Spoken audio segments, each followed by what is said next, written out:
ಬಸವರಾಜ ಹೊರಟ್ಟಿಯವರು ಸಭಾಪತಿಗಳಾಗಿ ಸುಮಾರು 8-9 ಬಾರಿ ಏನೋ 8 ಬಾರಿ ಅವರು MLC ಆಗಿ ಸುದೀರ್ಘವಾದಂಥ ಅನುಭವ ಇರತಕ್ಕಂಥ ವ್ಯಕ್ತಿ ಮತ್ತು ಇಡೀ 2 ಸದನಕ್ಕೂ ಭಾಳ ಹಿರಿಯರು ಅಂದರೆ ಇವರೇ.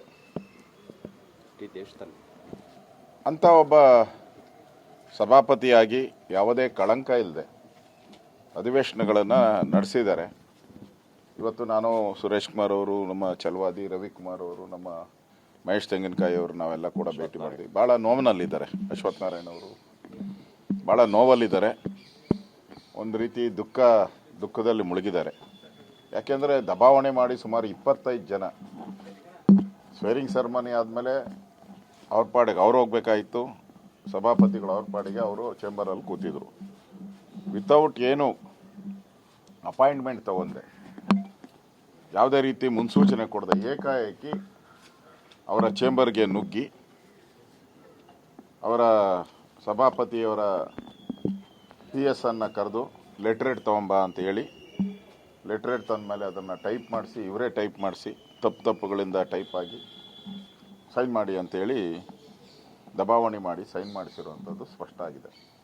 ಕರ್ನಾಟಕದ ಇತಿಹಾಸದಲ್ಲಿ, ವಿಧಾನ ಪರಿಷತ್ತಿನ ಇತಿಹಾಸದಲ್ಲಿ ಯಾರಿಗೂ ಕೂಡ ಈ ಥರದ ಅವಮಾನ ಆಗಿಲ್ಲ. ಇದು ಅವ್ರಿಗಾದಂಥ ಅವಮಾನ ಅಲ್ಲ, ಇಡೀ ಸದನಕ್ಕಾದಂಥ ಅವಮಾನ.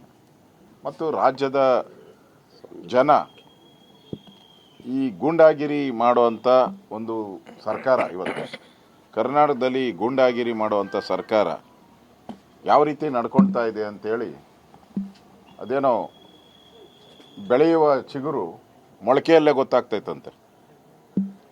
ಇದು ಮರ ಮಾವಿನ ಮರನೋ ಇದು ಜಾಲಿ ಮರನೋ ಅಂತ ಇವತ್ತು ರಾಜ್ಯದ ಜನತೆಗೆ ಗೊತ್ತಾಗ್ಬಿಟ್ಟಿದೆ. ಜನ ಭಾಳ ಏನೋ ಹೊಸ ಮುಖ್ಯಮಂತ್ರಿ ಬಂದಿದ್ದಾರೆ, ಸಿದ್ದರಾಮಯ್ಯನವ್ರನ್ನ ತೆಗೆದು ಆಚೆ ಹಾಕಿ ಸಿದ್ದರಾಮಯ್ಯನವ್ರ ಅವಮಾನ ಆಯಿತು, ಅದು ಬೇರೆ ಪ್ರಶ್ನೆ. ಆದರೆ ಇವತ್ತು ಸಿದ್ದರಾಮಯ್ಯನವ್ರಿಗೆ ಅವಮಾನ ಆಯಿತು, ಅದೊಂದು ಕಡೆ ಅವ್ರ ಪಾರ್ಟಿಯವರವರು. ಆದರೆ ಸಭಾಪತಿಗಳು ಯಾವುದೇ ಪಾರ್ಟಿಗೆ ಸಂಬಂಧಪಟ್ಟವರಲ್ಲ. ಮತ್ತು ಅವರು ಸ್ಪಷ್ಟವಾಗಿ ಮಾಧ್ಯಮದ ಮುಂದೆ ನಿಂತೇಳಿ 14ನೇ ತಾರೀಕು ನಾನು ರಾಜೀನಾಮೆ ಕೊಡ್ತಾ ಇದ್ದೀನಿ, ಅವತ್ತು ನನ್ನ ಇಷ್ಟು ದಿನ ಕಲಾಪ ನಡೆಸೋಕ್ಕೆ ಯಾರ್ಯಾರು ಸಹಾಯ ಮಾಡಿದಾರೋ ಅವರೆಲ್ಲರಿಗೂ ಧನ್ಯವಾದ ಹೇಳಿ ಸಂತಾಪ ಸೂಚನೆ ಏನಿದೆ ಅದು ಭಾಳ ಪ್ರಮುಖ.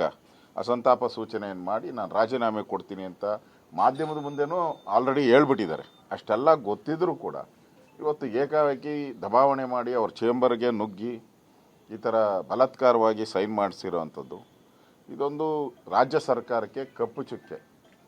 ಇದು ಮಾವಿನ ಮರ ಅಲ್ಲ, ಇದು ಪಕ್ಕಾ ಜಾಲಿ ಮರ. ಇದರಿಂದ ಇನ್ನು ಮುಂದೆ ಮುಳ್ಳುಗಳೇ, ಇನ್ನು 1.5 ವರ್ಷ ಇವರ ಆಡಳಿತ ಏನಿದೆ ಬರೀ ಮುಳ್ಳುಗಳ ಮೇಲೆ ರಾಜ್ಯದ ಜನ ನಡೆಯುವಂಥ ಪರಿಸ್ಥಿತಿ ಬರ್ತಾ ಇದೆ. ಇದೊಂಥರ ಗೂಂಡಾ ರಾಜ್ಯದ ಸೂಚನೆ ಇದು. ಅದರಿಂದ ಇವತ್ತು ಅವ್ರಿಗೆ ಭೇಟಿ ಮಾಡಿ ಅವರು ನಮ್ಮ ಹತ್ರ ಮಾತಾಡಿದಾಗ ನಾನು ಪ್ರೋಟೈಮ್ ಸ್ಪೀಕರ್ ಚೇರ್ಮನ್ ಅಂತ ಹೇಳಿ ಕಳಿಸಿದ್ದಾರೆ. ಅದನ್ನು ನಾನು ಒಪ್ಪಲ್ಲ. ಯಾಕೆಂದರೆ ಇಷ್ಟೊಂದು ಅವಮಾನ ಆದಮೇಲೆ ನಾನು ಅದು ತೊಗೊಂಡು ಏನು ಅಂತ ಹೇಳಿದ್ದಾರೆ, ಅದನ್ನು ಕೂಡ ರಿಜೆಕ್ಟ್ ಮಾಡ್ತೀನಿ ಅಂತ ಮಾತನ್ನು ಕೂಡ ಹೇಳಿದ್ದಾರೆ. ಅದು ಸರಿ ಇದೆ ಅಂತ ನನಗೆ ಅನಿಸ್ತದೆ. ಒಟ್ಟಾರೆ ಇವತ್ತಿನ ಈ ಹೊಸ ಸರ್ಕಾರದ ಬೆಳವಣಿಗೆಗಳು ಏನು ಹೇಳ್ತಾರೆ, ನಡೆನೂ ಕೂಡ ಒಂದು ಕಪ್ಪು ಚುಕ್ಕೆಗಳು ಸ್ಪಷ್ಟವಾಗಿ ಕಾಣ್ತಾ ಇದೆ. ಅದರಿಂದ ಇವತ್ತು ಅವ್ರಿಗಾಗಿರುವಂಥ ನೋವು ಎಲ್ಲರಿಗೂ ಆಗಿದೆ. ಅವ್ರಿಗೆ ಆಗಿರುವಂಥ ನೋವು ಇಡೀ ರಾಜ್ಯದ ಯಾರು ಪ್ರಜ್ಞಾವಂತರಿದ್ದಾರೆ, ಈ ಸದನವನ್ನು ಭಾಳ ವರ್ಷ ನೋಡಿದ್ದಾರೆ, ಅವರೆಲ್ಲರಿಗೂ ಕೂಡ ಒಂದು ರೀತಿ ನೋವಾಗಿದೆ. ಇಡೀ ಸದನಕ್ಕೆ ಇದೊಂದು ಕಪ್ಪು ಚುಕ್ಕೆ.